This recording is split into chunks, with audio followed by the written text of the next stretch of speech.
Hi, good evening. I'm Lonnie Stonich, the Executive Director of FAN, and I'm honored to welcome you to tonight's conversation between David Ambroz and Brandon Nichols. Thanks for joining us. FAN celebrates its 40th anniversary this year, and we're honored to have the robust support of dozens of schools, nonprofits, corporations, families, and individuals from across the country. We are committed to our vision of an informed and compassionate community, and will achieve that vision by presenting fresh ideas that elevate minds, expand hearts, and make the world a better place. We have hundreds of videos of past events archived on our YouTube channel, so be sure to subscribe to get updates when new recordings are posted. And now for some introductions. David Ambroz, who's our new favorite person, is a national poverty and child welfare expert and advocate, and author of the 2022 memoir, A Place Called Home. He was recognized by President Obama as an American champion of change. He currently serves as the head of Community Engagement West for Amazon. Previously, he led corporate social responsibility for Walt Disney Television and served as the president of the Los Angeles City Planning Commission and as a member of the California Child Welfare Council. David is also the co-founder of Foster More, a coalition of media and entertainment companies, foundations, nonprofits, businesses, and philanthropic organizations working to create greater understanding, empathy, and action to improve the future of youth in foster care. After growing up unhoused for years and then in foster care, he graduated from Vassar and later from UCLA School of Law. He is a foster dad and lives in Los Angeles. Brandon Nichols was appointed director of the Los Angeles County Department of Children and Family Services in July of 2022. With an expertise in child welfare, foster care, adoptions, and mental health, Director Nichols joined DCFS as Senior Deputy Director in 2012, and in 2016, he was appointed to Chief Deputy Director of DCFS and managed all its operations. During his time as Chief Deputy Director, Director Nichols led the county's implementation of Continuum of Care Reform, a multi-year statewide change designed to reduce the use of congregate care and ensure children live in family-like settings when they are unable to safely remain with their parents. And now let's welcome David Ambroz and Brandon Nichols. Hi, David. How are you? It's good to see you. It's wonderful to see you. Thank you so much for doing this. And thank you to my fan family. I really appreciate the platform and opportunity to talk to you all. So thank you. Yeah, I also wanted to start with just a moment of thanks. You know, since I was contacted by Lonnie and Fan and offered the opportunity to have this conversation with you, I've looked forward to it. I've been excited about it, you know, ever since I got that first email. And David, I just want to thank you publicly for taking the courage, the step to write this book and have these conversations with a larger audience. You know, you tell us about your journey in a vulnerable, pretty candid way. And you and I have known each other for a long time. You know, as you know, I've worked with your sister, but there are things I learned about you through this book that I never knew. And so I was hoping maybe we could just start, and I don't want to get into the details of the book because I think it's important that people buy it and read it for themselves. I really do. They won't get touched by your journey unless they can read it themselves. But, you know, I was hoping you could just start with an overview of what the book's about. You know, where do you begin it? Where do you end it? And just in general terms, what happens in the middle? Yes, thank you. And I'll echo that. I am so struck that we all walk around, we interact with people, but we often don't know people's stories. And part of what I've enjoyed about this journey is sharing mine and also having people share just a little bit more about themselves. My story in the book starts with one of my first memories, which is the first night when I thought my family might die. It was a thought that I hadn't really articulated before, but I was about 4 or 5, and we had been sleeping at Grand Central, living there. And as we've talked about recently in major cities across the country, there was a effort to clean it up. And the it, in this case, was my family. And when we were forced out onto the street that night, we almost died from exposure. And I start the book there because, first of all, it's a searing memory, one of my earliest. And it's also happening today. And it speaks to a little bit why I wrote the book, which I'm sure we'll talk about. And from there, it takes you through 12 years of homelessness, where my family lived in the nooks and crannies of New York and Boston and in different places throughout the Northeast, but mostly New York City. And it takes you through our experiences of interacting with governmental agencies, religious institutions, strangers, and how we survived, and ultimately how I entered foster care. And then through foster care, my delinquency facilities, my congregate care, and foster homes until I emancipated at roughly 17. And that's an interesting story. Ended up in Spain and later went back to Vassar. And I end with graduating from Vassar because really it was this moment when I had fully come out as a gay man, but also for the first time in my life was truly in control of my destiny in a way up until that point I'd only dreamt of. So it takes you through this whole journey that I went on to live the Forrest Gump / Precious / hillbilly elegy life that I've had the privilege and adventure of living. So you mentioned, that we would get into maybe why you wrote the book. So maybe we should jump there. I want to just read a quote from the book real quickly. It was, as I recall, it was around Christmas time, and I think you were in a library because it was warm. You were watching children be picked up by their parents, and conversations were happening. And I think there was one around going to get hot chocolate. But you, in the book, say that you observed the exchanges, between the children and their parents, like an alien collecting data on another planet. I was struck by that. And, it seemed like you were describing two different worlds that coexisted in the same space at the same time. Is this book kind of a report from the alien side of the world to the rest of the world? Like, hey, folks, we're right here next to you. And this is what it looks like. Or why did you write the book? So it's a very astute observation. And I tell a number of stories where I share what it's like to live right in front of you, the world, and just be completely invisible.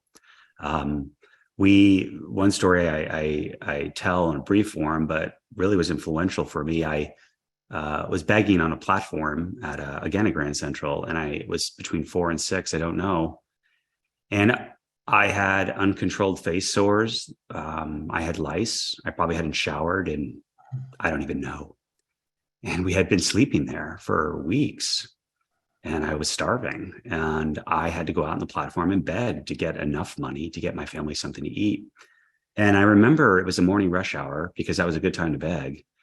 And the folks up ahead of me, it was early 80s, it was a sea of navy blue, parted 4 feet in front of me and came back together behind me 4 feet.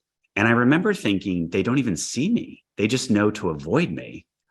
And I had all these moments when people would look right through me and my family.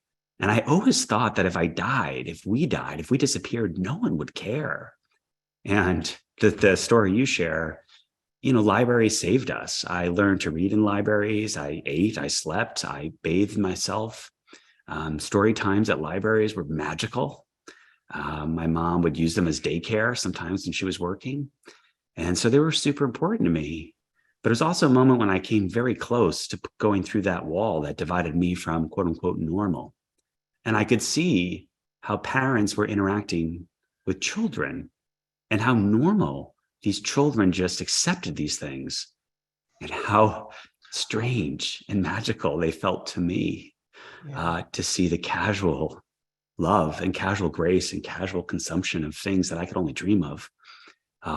So it's somewhat of a report from the 8.4 million children still today living in poverty in this country that we seem to be okay with, because that's why I wrote it.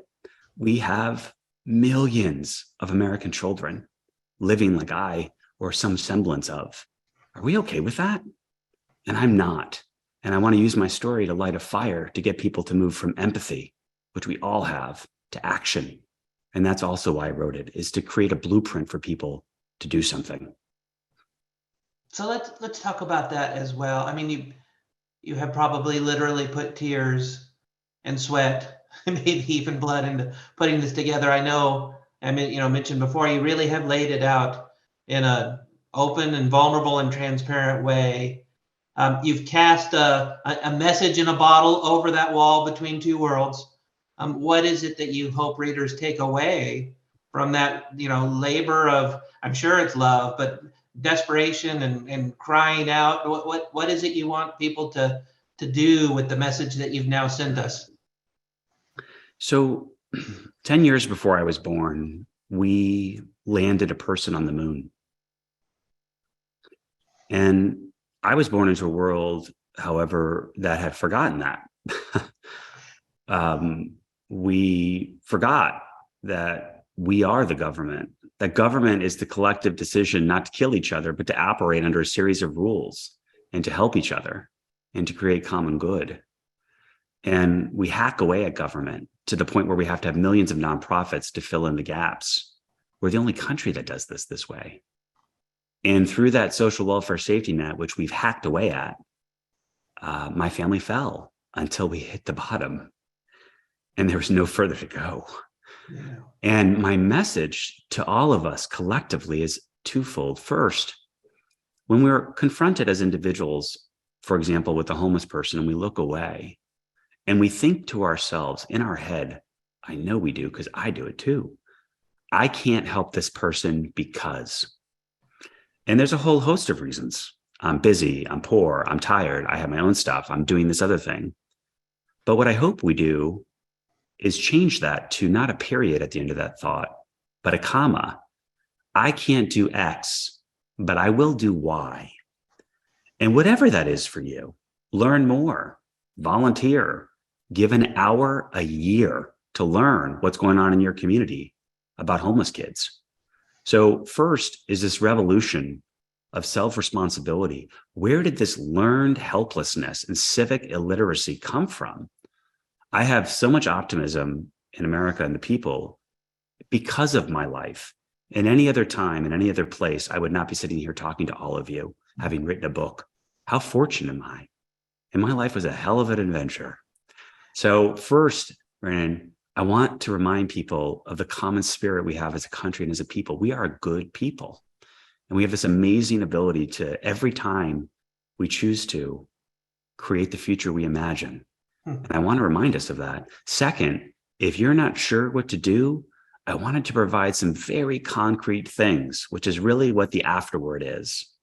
It is a very simple list of things that you can ask your elected people, ask your representatives, talk to each other about these topics. 8.4 million children live in poverty. Are we okay with that? And I'm so struck by that. I'm reminded of every day, you're more likely when you leave foster care to go to jail than go to college. And we run after social workers in the system when we underfund them, undersupport them, and yell at them, only paying attention when there's a problem. We can do better. And that's what I wrote the book for. David, you talked about the power of government and putting men on the moon. I wanted to read one more quote from the book. You said that, children in poverty are given kernels of assistance, but they're rarely rescued. I mean, there are so many supportive programs around. We have programs that provide food services, job education. As you know, I run, unfortunately, one of the largest foster care programs in the country, all designed to help families and children that need it. Why isn't that working? What is wrong with our system today that is letting families like yours fall through the cracks? First, you said it's unfortunate you run it. I want to correct the record. We are so lucky. I am the fiercest critic of folks out there. And many in the foster care community know that I am BS free. And we are very fortunate to have you and the work that you did to end congregate care, which is a travesty we have not yet come to terms with, that I experienced. So I'm very proud to know you. And I think we're very fortunate to have you. I've always thought about poverty programs, and my book is not about foster care per se. It's about poverty and the grind. I'm 12 years homeless, only 6 and 7 years in foster care. It's really about poverty. Foster care is one of the last safety nets that captures the child as they fall through a family with an opioid addiction, if they've been separated from their family at the border, or if parents are poor, we've criminalized it. So poverty is really an important meeting point of my book. And I thought of I think it's a metaphor, maybe it's an analogy, someone could tell me in chat, of, I always forget the difference, of imagine if you're in a lifeboat and you're just rowing and you look over the side and what you see is a person drowning and it's a child. And so you row your boat over, all of you on the boat, and you reach into the water and you pull the child out. And the child goes, and it's like, thank you. And then you drop him back in the water. But don't worry, there's another person program in the boat that's going to lift him out for a second to breathe. My mother was mentally ill. My mom was not going to fill out paperwork or go to 7 buildings to access services. My mom, God bless her, did not have an address to apply for benefits in order to secure rental assistance. There are all these Kafkaesque things for the system because we make these rules that make poverty, access to programs to alleviate it, almost impossible. And we incentivize the system, not necessarily on outcomes, but really on controlling costs. And that's a problem. We have to look at the human condition, like my mom and my family. What a bucket of mess. Humans are messy. And we sit there and we put these siloed programs up as if any of us could deal with that. I can barely call the cable company and get a hold of somebody. Anybody else on this Zoom can do that? How do we expect people in abject poverty where they're trying to survive or they're facing mental health challenges or a community that is unsafe? How do we expect them to do this? Poverty is a tax on your time and your mental health. And yet we expected my mother with 3 children homeless to somehow navigate multiple systems on an ongoing basis. That's insane. And I use that word thoughtfully. So that's what I mean by that, that line. Poverty is obsessed with the now, as it must be, because you can't survive if you're focused beyond that. So that's what I meant by that.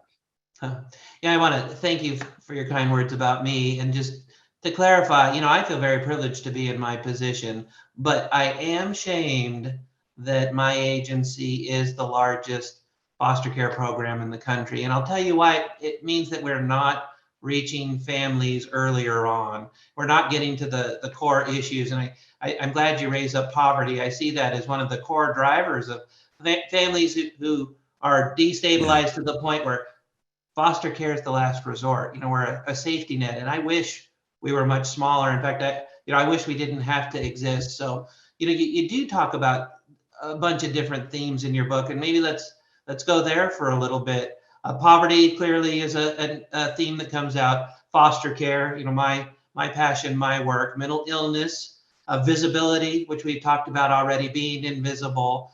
There's also themes around sexual orientation and being gay in foster care, and as a child in a family that didn't appreciate your sexuality. Of those, where's your focus now? What speaks loudest to you? What's the biggest driver today? Well, just for a moment on the queer LGBTQ of it all.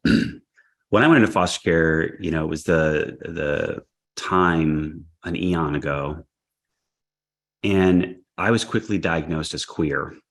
And it was called, and I think it's still in the DSM, it's called gender identification disorder. And it was misapplied. It should not have been used to diagnose queer kids. That's not what it is. But that's how it was used to justify my treatment. And almost immediately, I went through a very rigorous attempt to make me less gay. Can I assure you it did not work? They can't take your shine away, David. Not with this lighting. But, it was a really brutal time. And, up until I came out as an advocate in DC, it was an ongoing effort across this country. Yeah. I was reimbursed by the federal government. And I worked very hard for almost 13 years with Lambda Legal and the Child Welfare League of America to reverse that as a best practice. And it wasn't until President Obama's second term that we accomplished that. But it is a shame on all of us that we allowed that to occur. and pretty brutal. And it left a long lasting mark on myself. And I've learned recently that over 30% of foster youth identify as queer. That is nearly 3 times our average population in the general population. What is going on that is leading to that overrepresentation? And what are the services and who are the people caring for these children? So it's a super important topic. What is my focus? At the moment, I'm focused on this book, and I am focused on one specific thing, because if I don't have my hands dirty on an actual project, changing a law or doing something, I go a little stir crazy. So I'm focused on this book, which is what we're talking about, but I'm also focused on a concrete solution to something that's really bugged me. Foster youth emancipate and largely become homeless. And there are steps we're taking that collectively to stop that. But when I was planning commissioner for nearly 8 years, I learned a lot about real estate and land use. And I'm working on a project to build a dorm at a community college here locally. There are hundreds of acres of flat parking at community colleges in LA County. And I think we should build dorms so foster youth are transitioned into a place where we put the word community in community college and we make it mean something, that we take the state's children and give them the chance to earn a vocational degree. We have a plethora of lawyers. We need people with vocational skills, and they can transfer whatever their best potential is. But what if we built these across the country, just a few, and we transitioned foster youth into housing and hope, co-located mental health, and got them not just out, but out with a skill? We could end poverty, inheritance with these children. So I'm working on this book. I'm working on the big policy ideas in the book, but concretely in my community, I'm focused on this, as you all know, to get a dorm going, because I want to pilot it. I want to study it. I want us to talk about it and duplicate it so that we can end this scourge, which is foster youth and the statistics that are happening as they leave the systems. It's a shame, and we can do better. So that's the concrete project I'm working on. And more generally, I'm working to make this memoir something so that people feel the fire and the spark that I hope to light. I'm not surprised by that. Having read the book, I understand some of the struggles you had even when you were in college, still being homeless. Maybe you could share just a little bit of that story for context with the audience that's listening. I mean, you were successful. You made it into Vassar. You were in a dorm, and then what happened? Well, even when I got to Vassar, I showed up at the book line. I don't know if anyone here has ever bought college books or has a child. And I showed up at the book line and handed my student ID over. And the very nice book lady smiled at me and very kindly said, "Oh, no, honey, no." And she said, "Go to financial aid." And financial aid's like, I didn't have hundreds of dollars. I couldn't afford these books. And so right away, I ran into a brick wall. And then there was the cultural shock of people around me, and the casual consumption was something like I'd never experienced. I remember someone asked me if I wanted to go get sushi. I thought they meant a massage. I had no idea what they were talking about. And all around me, I was surrounded and swimming in it. And then towards the holidays, I had this ugly surprise, which is they shut down the dorms. And I had nowhere to go. And I was embarrassed. And, I'm an adult now. I might have asked professors that I'd grown close with or friends, but I was so ashamed. So I slept in my car until it got too cold, and I put money together and I got a hotel room. But getting all the way to college, and then just one issue after another. I had multiple off-campus jobs. I installed wood floors. I worked at Friendly's, which, if you don't know, is a kind of upscale Denny's. And I just still ran into these obstacles. And I remember, I would rant. I'd be like, "Dear God, is there anything else? Is there anything else that you want to tell me about?" And I got over those things. I hustled. I found support through nonprofits. I found support through a parishioner at a local Presbyterian church who supported me. I had to ask for it. I had to get over my shame very quickly. And I made it through. But dear God, I just remember thinking, is there anything else after all of this, the struggle to get into this institution? it seems like schools played a big role in your life. Absolutely. We've talked about college, but well before college, at many points in your story, you focus on the role that schools played for you. It seemed like they were a place of refuge, a place of food, sometimes literally a place where you Yeah. could connect with other people. I've seen as a government official, them as a place for potentially us to locate resources. All children, or most children, pass through the archway of a school. And if we want to find a way to check in on them and reach out to them, it seems to me that schools are the place to do that. Can you talk a little bit more about, how schools played into your life earlier? Schools and libraries were so important. We weren't in them very often, but when we were, it was warm. It was dry. I was not abused. There was free lunch. I remember so clearly, I get to school and I was so hungry because the last time I'd eaten was the day before at school. And there would be these tables where kids could drop off the apple or the, things they did not want in their lunches. And I would shove them into my backpack, which quite often was a white plastic bodega bag. And I would be like, you fools. And I would take them home with me and I'd share them with my mom. I remember I had lice pretty much for 12 years. And if y'all have ever had it or have had a kid with it, it is really awful. And I remember one time it was so bad, a teacher sent me to the nurse's office because they were literally hopping off my head. And the nurse brought me in and she had this kind of makeshift kind of salon sink. And she sat me up there and she dipped my head back. And I cried because she was touching me with such passion that I had never been touched like that by an adult. It had always been violence of some sort or another. And she would take my hand and she'd be like, is the water too hot? Is this okay?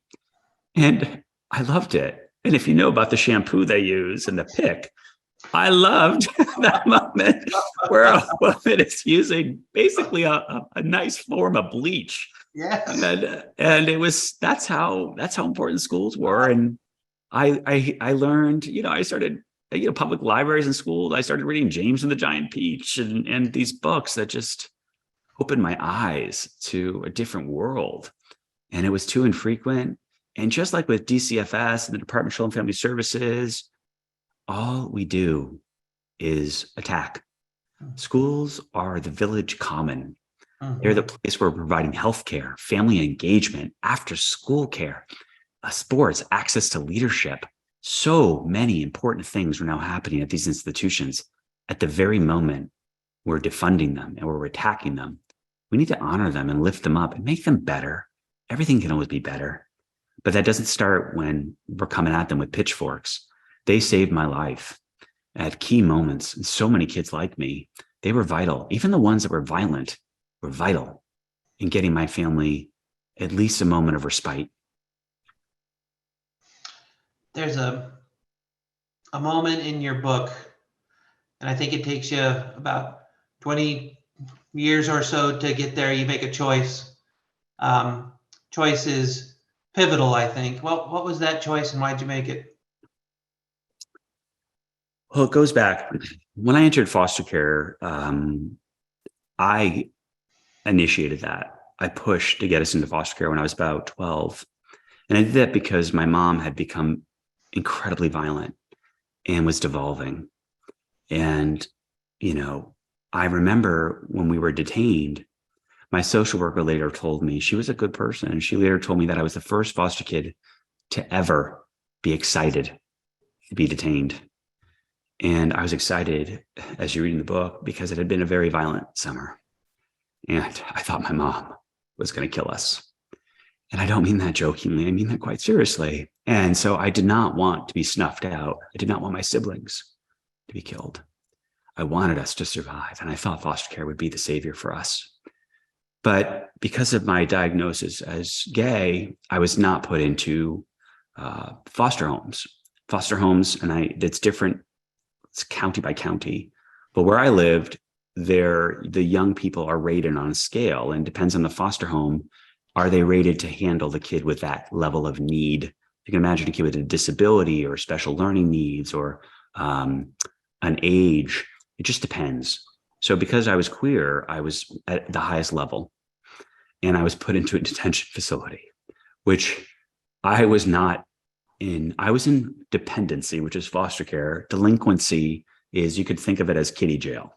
And I was put in kiddie jail because I was gay, and there was no placements for me at the level that I was identified at. And almost immediately, it became profoundly violent. And almost immediately, I was assaulted by a group of young men at the behest of a staffer at the facility who was quite cruel.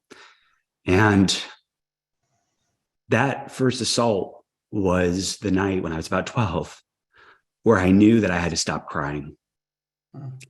I had to stop, because that would not help me anymore if it ever did. I had to toughen up. I had to survive. And I thought when I entered foster care that I was saved. But what I learned was that that hell that I had been in had a basement, and I was now in it. And if I wanted to survive, I had to stop being weak in any way, shape, or form. And I did. And for more than 2 decades, I did not cry. And even when I got older and I was married to a wonderful man and I had a beautiful foster son and I was safe and working at an amazing company, I still didn't. And that's how much trauma affected me and many kids like me. And it took till my 37th year until I was able, as you're seeing today, to really be in touch. And I think emotions are a superpower. That's why I'm sharing it with you, because I am not ashamed of how deeply I feel about these topics.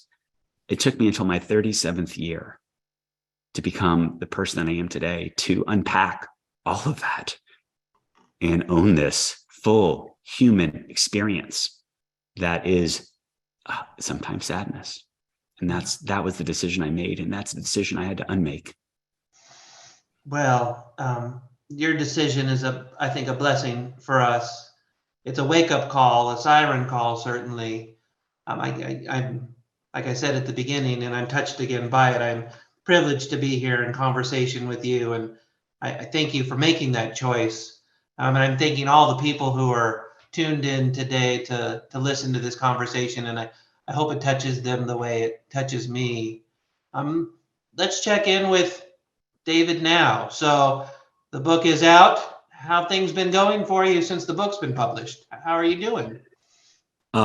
This is a very strange experience. There is no boot camp where they teach you what's going to happen when you publish a book.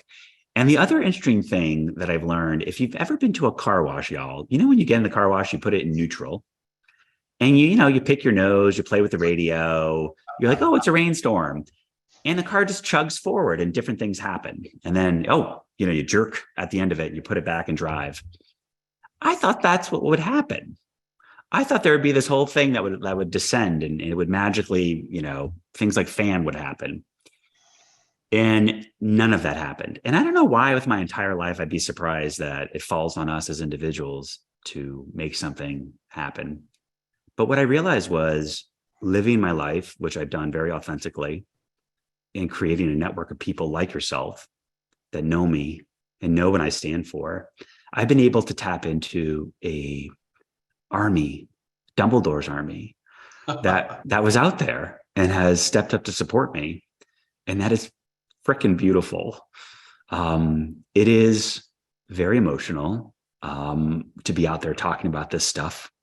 It's like I published my diary. And I did that intentionally, which sometimes I'm like, what did I just do? There's a chapter about being circumcised, in case you haven't read it. And people are like, why did you write that? I'm like, because it's important. And so what I've learned in this whole process is self-care, that, all of us have jobs and it can be hard, just doing our job. And something so personal, like I talked to my sister as a social worker, And she tells me these stories, and I'm like, how do you do it? You get up every day. Like, I don't know how you do it. So I've learned self-care. I've also been lit on fire in a way that I've never felt before, that I have a chance to really change things because of this book.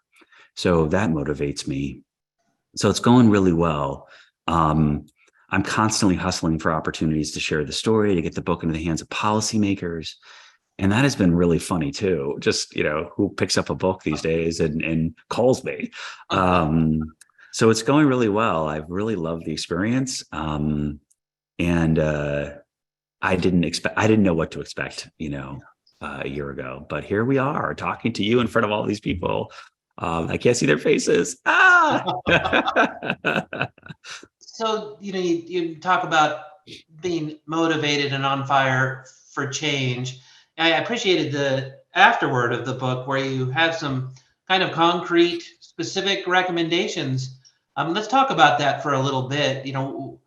What is it that I hope everyone buys the book, but there may be someone who doesn't. What can they do? What is your message to them if they walk away from this webinar with David told me to do X to improve the system? What is that X? So, first of all, buy the book. Less because this is a money-making proposition, because let me tell you about book publishing. That is not what that is. But because it's a love letter to all of us as a people to advocate for another people called children that don't have a vote. And it's worth your time. It's 12 pages. And I start with, as you might recall, a list of notorious in the best of ways foster youth. Nelson Mandela, Maya Angelou, Harry Potter, Cher, Marilyn Monroe, Steve Jobs, Willie Nelson, Eddie Murphy. And I start with Dr. Ruth, Babe Ruth. And I start with that list because I think people often think of foster and adoptive youth as some sort of problem to be fixed. And I want to dissuade us from that notion by pointing out the obvious fact that all children have beautiful and unlimited potential. They need sunshine and fertile soil and a little bit of love, and they can reach it. And that's on us. And then I lay it out very simply. I focus on foster care for a very simple reason. I'm contradicting myself, but let me explain. The book is truly about poverty. However, the policy prescription at the end is really about foster care.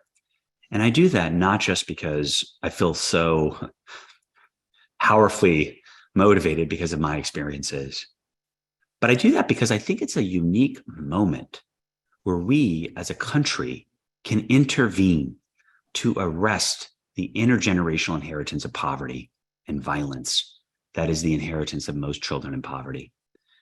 If you're in a household with a college degree, you're more than 90% more likely to get a college degree. And I don't think households have to have a college degree, but that fact belies the truth, which is where you live and grow up has a profound impact on you and your future. These are our children.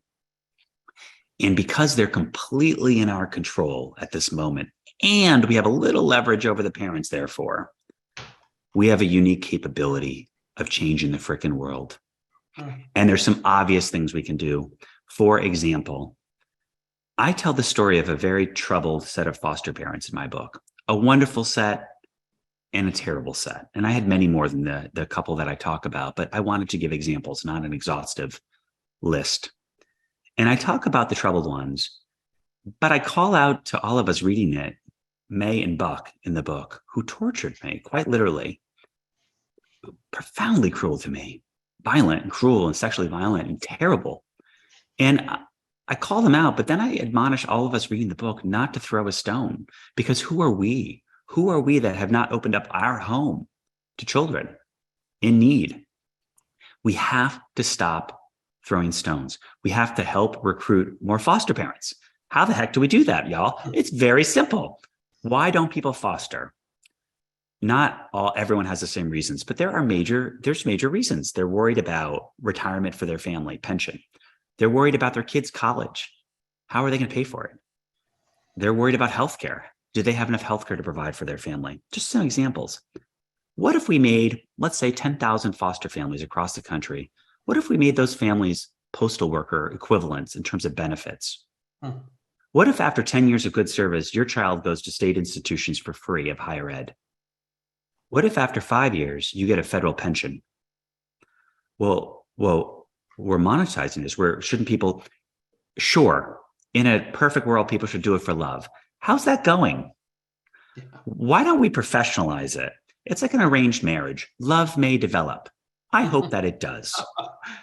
But why don't we first recruit 10,000 new foster families and get them into the system and help relieve the pressure on people like my sister, who all they have to do, she calls herself Airbnb sometimes. She's just dialing for placements. Do you have space? Do you have space? Do you have space? Why don't we take the pressure off social workers in the system by stepping up as a people and supporting foster families instead of denigrating them? Same thing with social workers. My sister couldn't live anywhere near where she worked in terms of buying a home. What if, like the GI Bill, what if my sister got a home loan? She's been a social worker for 15 years, y'all. She barely scratches the surface above $100,000. What if she got true home loan assistance, like a GI, like my brother who served in the military? Could we imagine, instead of churning through social workers where we need them to have vast experience, what if we started looking at the opportunities we have in front of us to lift up the actors in the system to serve the youth? And finally, we have to stop denigrating the biological families. Most foster youth are going home, making them feel like crap and making them look like crap and telling terrible stories about them. We have to help them be better parents, however we have to do it. And we're making progress. That's the beautiful part. As you well know, we've had recent reform that allows us to use funding. Instead of taking the kid away only to get funding, now we can use funding to preserve the families. We're making good progress.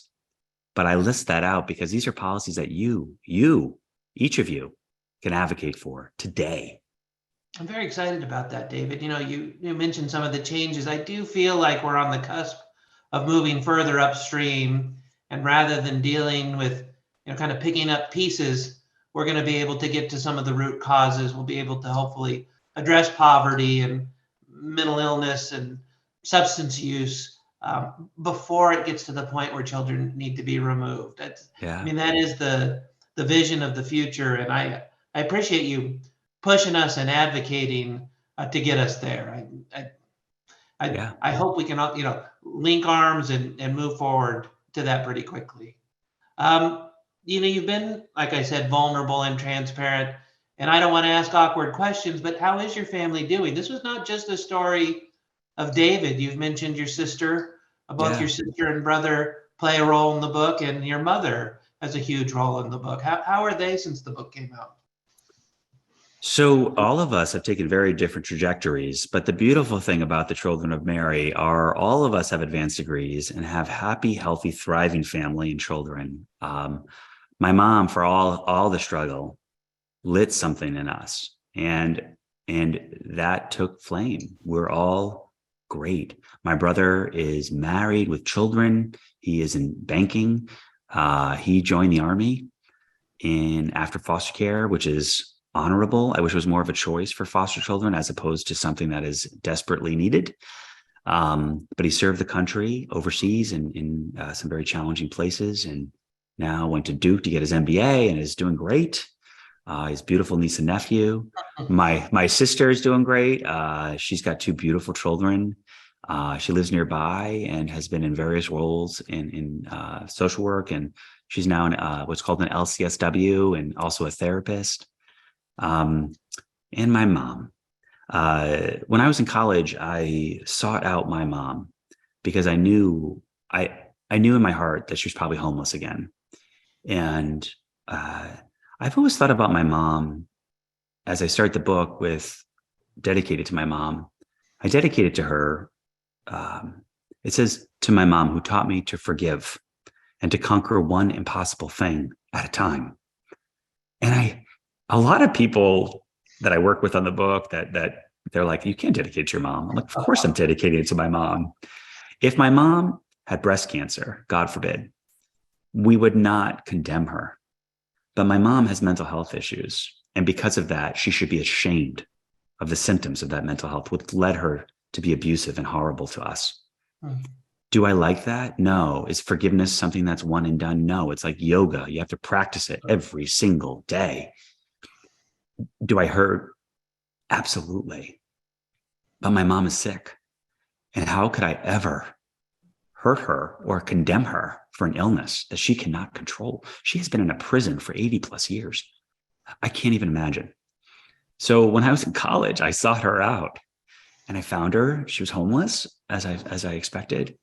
And I got her into shelter. And over the years, I fought very hard and got her services and got her signed up for benefits and ultimately became one of her guardians. So she's stable as she's ever going to be and is in housing and is receiving services. I talk to her all the time. And, my mom is that mountain that I'm going to climb every day. Yeah. I want to share with you and with people listening how I've used your book. I shared it with people in my personal life for a few reasons. One, it's a way to have a conversation with them about things that normally they may not talk to me about. It's an interesting story that sucks folks into a world that maybe normally they wouldn't go into. I also think it helps them see ways that they can take action, even little steps, to make a difference. You described being in the train station and folks just flowing around you like a river. It might make them pause and give somebody food for a night. I mean, even that one night would, I think, make a huge difference to the child that gets to eat. One of my friends who I gave a book, and I think she may be listening tonight, I hope she is, went and volunteered at our local LGBTQ shelter. She's going to help make food for queer kids that are living on the streets as a result of reading this book. So I encourage people to think not only how can they make a difference, but how can they use this as a tool to influence a circle of folks around them. It's a corny thing to say, but it really does take a village. It takes an army. And I see this as one of the ways to help build that army kind of beyond us as individuals. And so I wanted to thank you for that. I do see that we have a few questions that have come in, before we started. One in particular spoke to me just because some of the conversations I have had have been around the queer community here in Los Angeles. And the question that was asked to me kind of in my book circle, how can the foster care system better educate foster parents on how to work with queer kids? Some of them are uncomfortable which is unacceptable to me, but unfamiliar with dealing with kids with gender and sexual identity. How can we and how can I as a leader, lead the community to do better there? Well, first of all, you're doing a great job. No one in the country is talking about it as much as we are here in Los Angeles and taking strides to deal with it. First, it's always of interest to me that folks look at this as some sort of weird alien that's landed on Earth. It is a child. It is a child. What does the child need? Compassion, an ear. Educate yourself if they're queer in a certain way about affirming policies, therapies, groups. It's not rocket science. If a child had a learning disability, you'd get them the services they need, y'all. If a child is queer, they need certain types of special services, but they also just need a place that they know they're safe and loved. And we can have great policies, but as someone in authority, what I also ask leaders to do is make sure we're hiring accordingly.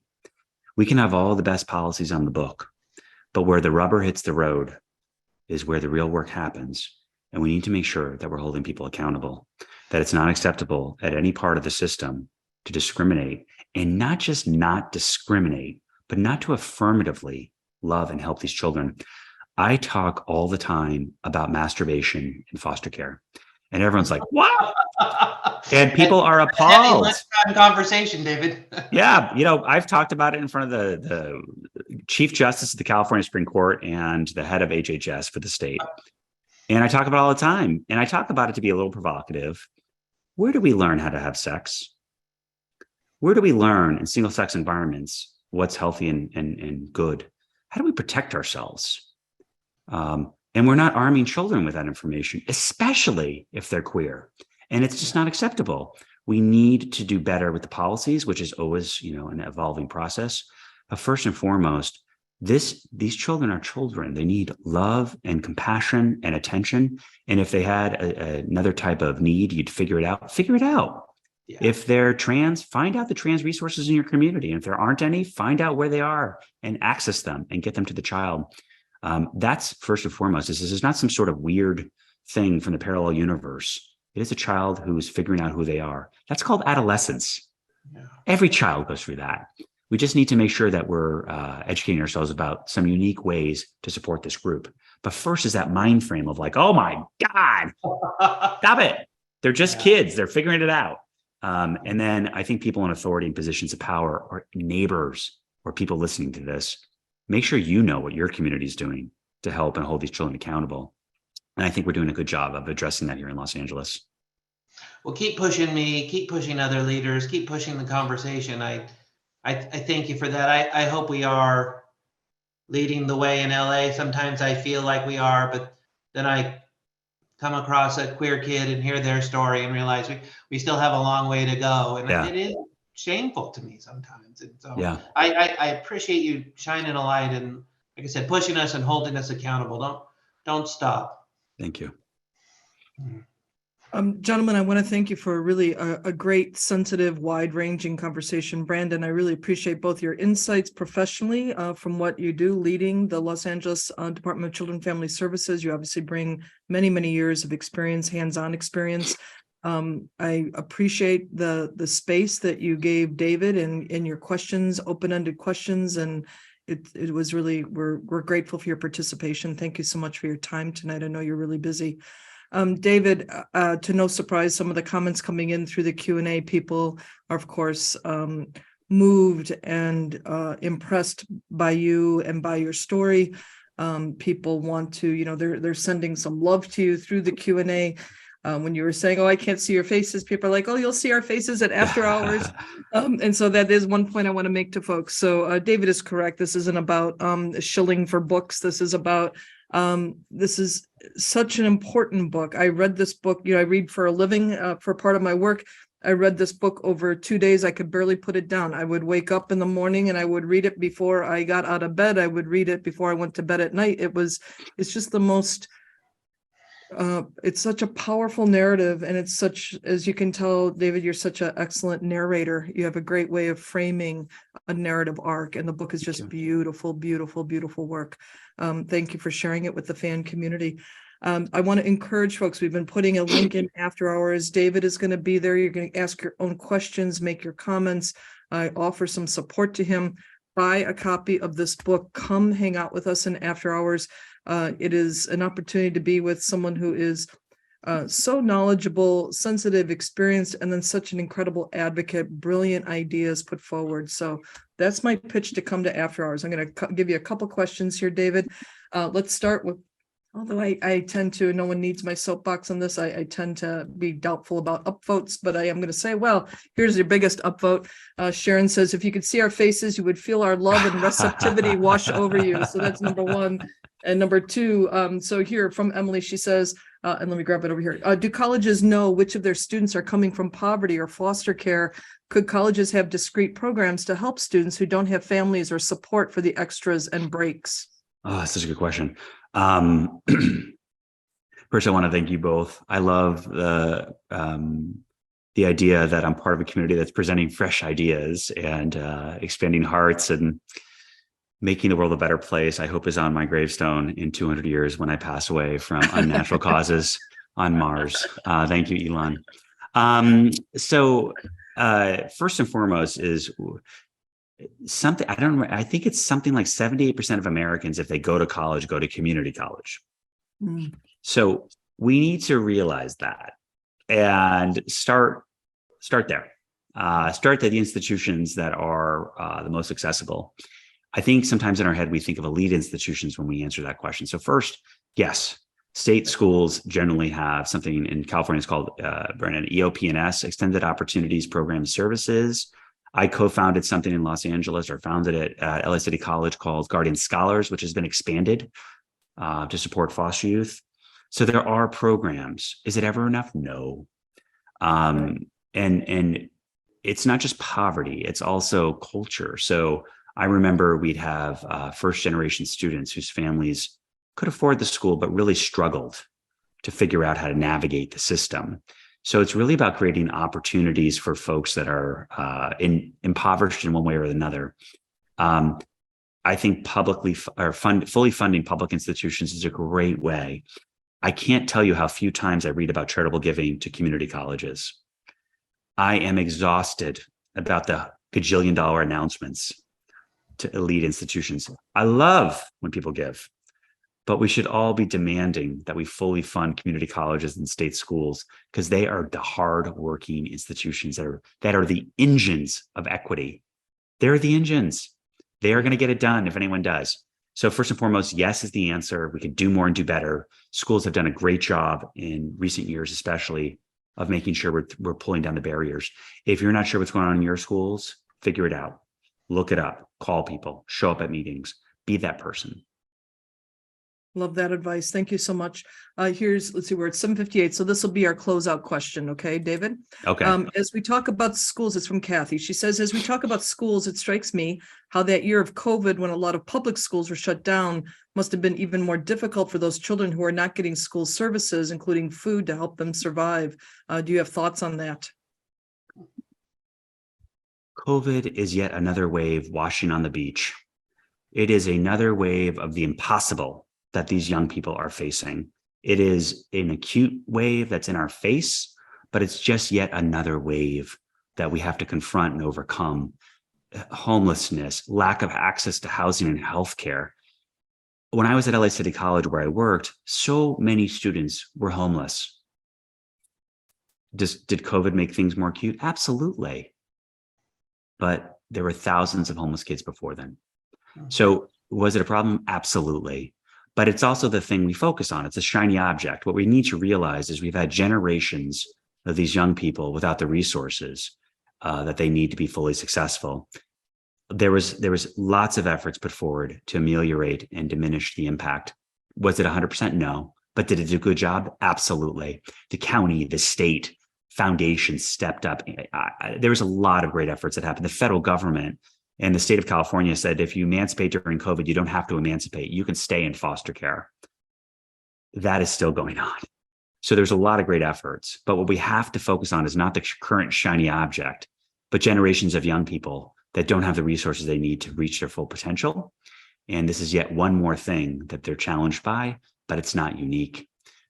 So I want us just to remember that COVID may be quote unquote over-ish, but the struggle is still going on with these kids, and we need to focus on that. Thank you. That's a great way to close out. So again, gentlemen, thank you so much. David, we're going to look forward to seeing you in about 5 minutes at After Hours. The links have been in chat to purchase a book from the book stall, and they'll send you a link to register for After Hours. Brandon, again, a pleasure to connect with you as well. Yeah. Best wishes and continued good luck in your work. I know it's you're rolling that boulder of goodness forward. So thank you so much. We do appreciate that. Thank you everybody for coming. Come hang out with us next week at Shannon Watts Moms Demand Action. That's going to be a big night as well. And we'll see you all at After Hours, which will start at about 8:05. Thanks for coming tonight, everyone.